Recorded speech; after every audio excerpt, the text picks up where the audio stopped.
Mungkin tadi afirmasi bagi mereka yang sudah lama mengabdi itu terus diperbesar. Guru-guru yang mendaftar P3K ini adalah guru honorer yang sudah mengabdi lama.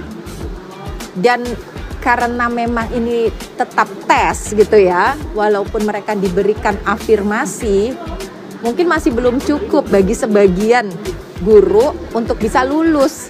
Nah, ini bagaimana cara kita nanti memperhatikan nasib guru-guru yang sudah mengabdi lama. Guru-guru ini kan harus dihargai. Nah, jadi mungkin ada pendekatan status, ada juga pendekatan kesejahteraan.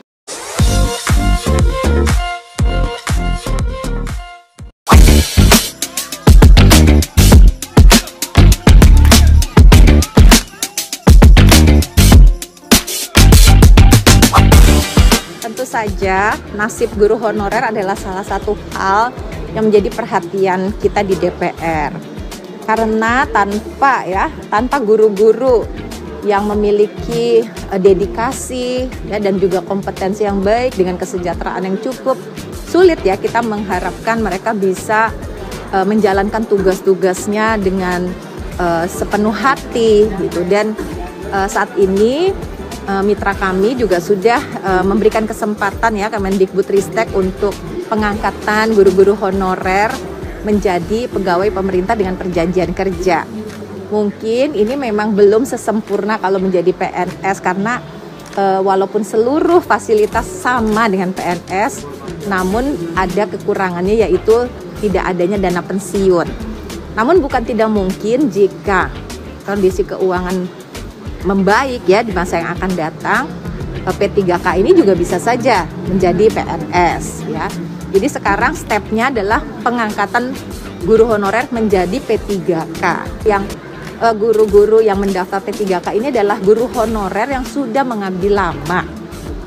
Dan karena memang ini tetap tes gitu ya, walaupun mereka diberikan afirmasi, mungkin masih belum cukup bagi sebagian guru untuk bisa lulus. Nah, ini bagaimana cara kita nanti memperhatikan nasib guru-guru yang sudah mengabdi lama ya, di dalam masa hidupnya, tetapi mungkin kemampuan mereka dari berbagai aspek yang dites itu mungkin masih belum sepenuhnya memenuhi syarat minimal. Misalnya tadi kompetensi terkait dengan penggunaan teknologi ataupun kompetensi lainnya. Nah, jadi kita juga nanti tetap pikirkan ya bagi mereka yang tidak lulus seperti apa gitu. Yang penting jangan sampai mereka tuh hidup di bawah garis kemiskinan. Guru-guru ini kan harus dihargai.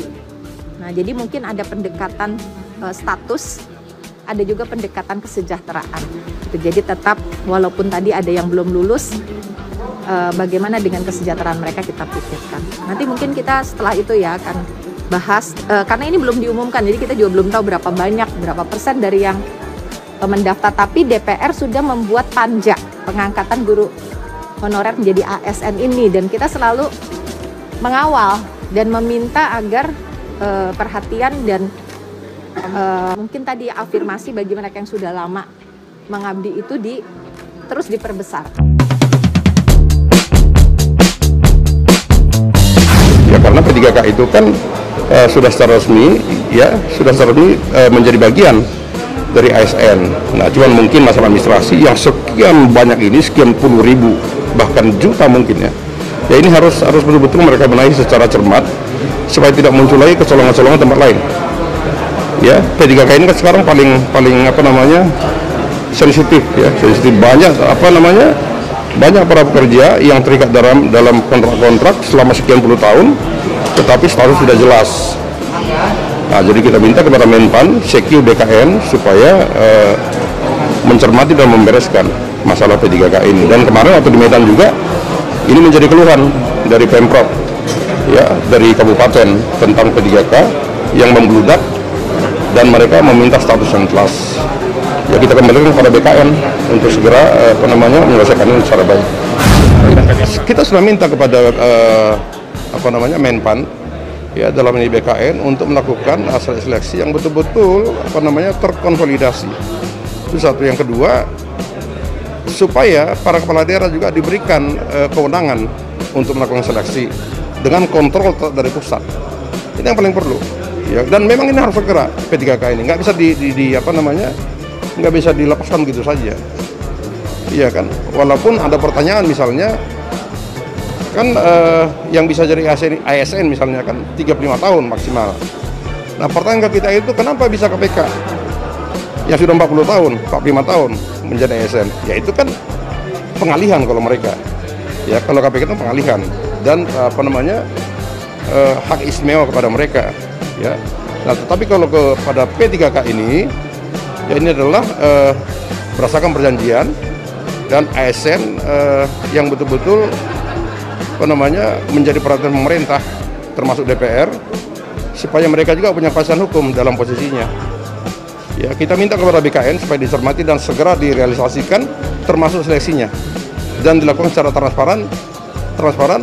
Satu, kedua, supaya juga diperhatikan agar syarat-syarat seorang P3K dengan ASN itu dibedakan. Harus dibedakan. Contoh misalnya, P3K itu kan banyak yang yang sangat tidak mahir mempergunakan elektronik, ya kan? Sementara untuk tes CPNS ini kan masih muda semua yang paham sekali. Jadi harus dilihat juga. Jadi jangan karena ketidakmahiran mempergunakan elektronik mereka menjadi gagal menjadi P3K. Jadi harus ada hak-hak yang dilindungi juga untuk mereka dan diberikan secara prioritas dalam rangka mereka juga punya hak dan duduk sebagai P3K. Ya, P3K ini kan sekarang paling sensitif ya, sensitif. Banyak banyak para pekerja yang terikat dalam kontrak-kontrak selama sekian puluh tahun, tetapi status sudah jelas. Nah, jadi kita minta kepada Menpan, Sekyu, BKN supaya mencermati dan membereskan masalah P3K ini. Dan kemarin waktu di Medan juga ini menjadi keluhan dari Pemprov, ya, dari kabupaten tentang P3K yang membludak dan mereka meminta status yang jelas. Ya kita kembalikan kepada BKN untuk segera menyelesaikan ini secara baik. Kita sudah minta kepada Menpan, ya dalam ini BKN untuk melakukan seleksi yang betul-betul terkonsolidasi. Itu satu. Yang kedua, supaya para kepala daerah juga diberikan kewenangan untuk melakukan seleksi dengan kontrol dari pusat. Ini yang paling perlu. Ya, dan memang ini harus segera P3K ini, nggak bisa nggak bisa dilepaskan gitu saja. Iya kan, walaupun ada pertanyaan misalnya, kan yang bisa jadi ASN misalnya kan 35 tahun maksimal. Nah pertanyaan ke kita itu, kenapa bisa KPK yang sudah 40 tahun, 45 tahun menjadi ASN? Ya itu kan pengalihan kalau mereka. Ya kalau KPK itu pengalihan dan hak istimewa kepada mereka. Ya. Nah tetapi kalau kepada P3K ini, ya ini adalah berdasarkan perjanjian dan ASN yang betul-betul menjadi perhatian pemerintah.